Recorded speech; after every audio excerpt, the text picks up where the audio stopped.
The darkness is crushing. It isn't so much the total absence of light that weighs so heavily upon me. It's that I can hear, feel, taste and touch everything around me, but see nothing. There are no shapes, no shadows. When I hear a sound, I turn my head towards it, but see nothing. It's hard to remember when I had sight, though the pictures still run in my head. I wonder if it is worse to never have had sight or to have had it and lost it. What pictures do the blind from birth have in their heads? Do they have pictures at all? Do they miss what I miss? I hear the rustle of clothing as someone moves towards me and cannot stop the instinct to turn my head to what I cannot see. How are you feeling? Her voice is even and without concern. I'm okay, I lie. I can smell her perfume and I feel the starchiness of her uniform brush against my arm.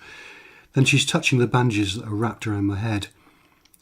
These still look like they're doing a good job, she says. No need to change them. Maybe you can have them removed tomorrow. Really, I say. She laughs. It's amazing, isn't it? Groundbreaking surgery, yet we still use bandages much the same as Florence Nightingale might have done.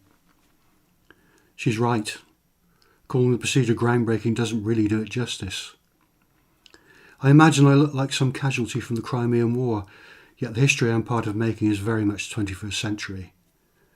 No one thought it would ever be possible, but it is.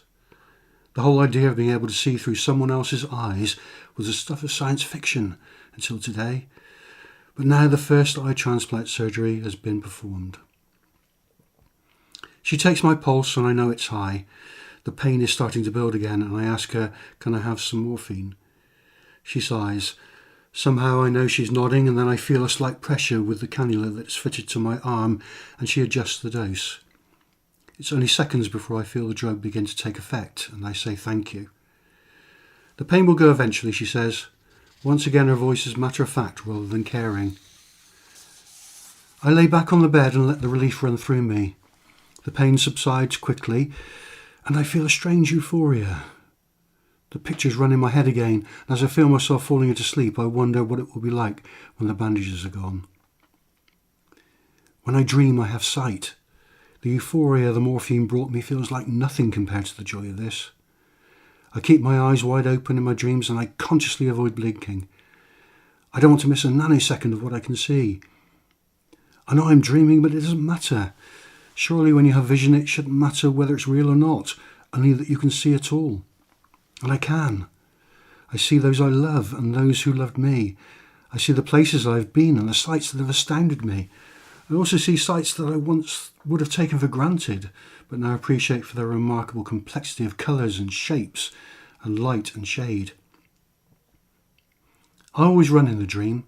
I run towards all the things I know I cannot see in real life. And it doesn't matter whether those things are good or bad. When you're blind, you miss every sight, whatever it may be. I hear a voice calling me. At first I think it's part of the dream, and then I realise it isn't. I feel an almost physical wrench as I know the voice will pull me from my sighted dream. Alan, wake up now. It's the even voice of the nurse again. Wake up, it's time, she says. How long was I sleeping? I ask. Her hands on my bandages and she says 20 hours. Her perfume fills my head as the dream vanishes and I cannot fathom how so much time felt so little. I'm going to remove your bandages, she tells me, and I feel the pressure around my head immediate ease as she begins to unravel them. A big day, Alan, says another voice, and I know it's him, the doctor who did the surgery. For me or for you, I say. He laughs. Definitely both of us, wouldn't you say? Your life is changing beyond all recognition, and I interrupt him and tell him his fortune. And you will become famous for being the first doctor to ever complete a double eye transplant. I feel the last of the bandages fall away and know there are only 2 sterile pads that remain to be removed. Once they are gone, my new life begins. The nurse's perfume fades as she moves back and he moves in. He touches around my forehead and cheekbones, around the edges of the pads. All as we would have hoped, he says. Are you ready? I nod my head and he peels at the tape that holds the pads. Then one by one he removes them and I feel the temperature change around my eyelids. There, he says, stepping back. I'll get the nurse to wipe away some of the stickiness that's keeping your eyelashes together. But otherwise you're done. How do you feel? I start to cry as the full enormity of the situation hits me. Oh, come on, Alan, says the doctor. No tears, please. You got what you wanted. £250,000 is a lot of money. He puts his hand on my shoulder. And it's not just me who's going to be famous. You are the world's first eye donor.